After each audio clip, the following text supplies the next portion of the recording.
میرے آقا علیہ الصلوۃ والسلام کے ایک صحابی ہیں، نام جن کا حضرت فضالہ رضی اللہ تعالیٰ عنہ۔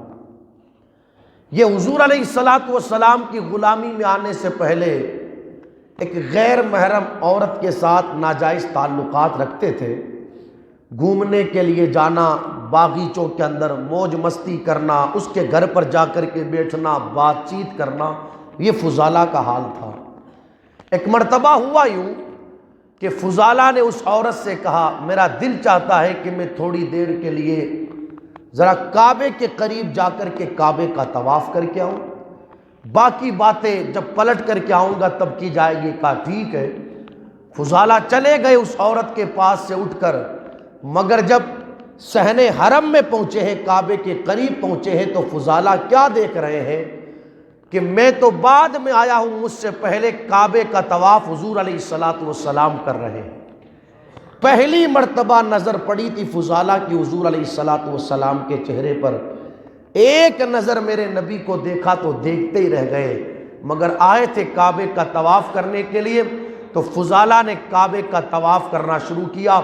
عاشق کہتے ہیں جس وقت فضالہ کعبے کا طواف کر رہے تھے تو ایک کعبے کا نہیں بلکہ دو کعبوں کا طواف کر رہے تھے۔ ایک تو کعبے کا طواف کر رہے تھے اور ایک کعبے کے کعبے مصطفیٰ جان رحمت کا طواف کر رہے تھے۔ طواف کرنے کے بعد فضالہ میرے آقا علیہ الصلوۃ والسلام کے قریب آئے۔ میرے نبی نے اپنا مبارک ہاتھ فضالہ کے سینے پر مارا اور ارشاد فرمایا، فضالہ کیا اب بھی وہ وقت نہیں آیا کہ تو کلمہ پڑھ کر کے ہمارے دین کو قبول کر لے وے؟ حضور علیہ الصلوۃ والسلام کے اس مبارک ہاتھ کا فضالہ کے سینے پر لگنا تھا، سینے سے کفر نکل گیا اور دل کے اندر ایمان کی شمع روشن ہو گئی۔ فضالہ نے اسی وقت حضور علیہ الصلوۃ والسلام کی بارگاہ میں کلمہ پڑھ کر کے اپنے آپ کو حضور علیہ السلام کی غلامی میں داخل کر لیا۔ اب آپ دیکھیں، اب تک تو فضالہ کا حال یہ تھا کہ اس غیر عورت کے ساتھ میں تعلقات بھی تھے، بات چیت بھی تھی، گھومنا پھرنا بھی تھا، مگر اب جب فضالہ کعبے کا طواف کر کے اور حضور علیہ الصلوۃ والسلام کی غلامی اختیار کر کے واپس اپنے گھر کی طرف جانے لگے ہیں تو نگاہیں جھکی ہوئی تھی۔ راستے کے اندر اس عورت کا مکان پڑتا تھا، جو مکان کے دروازے پر بیٹھ کر کے فضالہ کا انتظار کر رہی تھی، مگر کیا دیکھتی ہے کہ روزانہ پاس میں بیٹھ کر کے موج اور مستیاں کرنے والا فضالہ آج نگاہیں جھکا کر کے چپ چاپ چلا جا رہا ہے۔ اس عورت نے آواز لگائی، فضالہ بات کیا ہے؟ کوئی ناراضگی ہو گئی ہے؟ جاتے وقت کوئی الٹی سیدھی بات تم سے کہہ دی گئی کہ جس کی بنیاد پر تم نگاہیں جھکا کر کے چپ چاپ چلے جا رہے ہو؟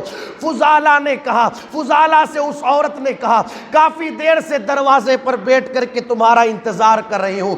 حضرت فضالہ رضی اللہ تعالیٰ عنہ نے اپنی آنکھوں کے اوپر ہاتھ رکھا اور اپنے چہرے کو اس عورت کی طرف پھیر کر کے کہا، انتظار کر رہی ہے تو کرتی رہ، اس لیے کہ اب تک انہیں نہیں دیکھا تھا جنہیں دیکھنے کے بعد کسی کو دیکھنے کی تمنا نہیں رہتی۔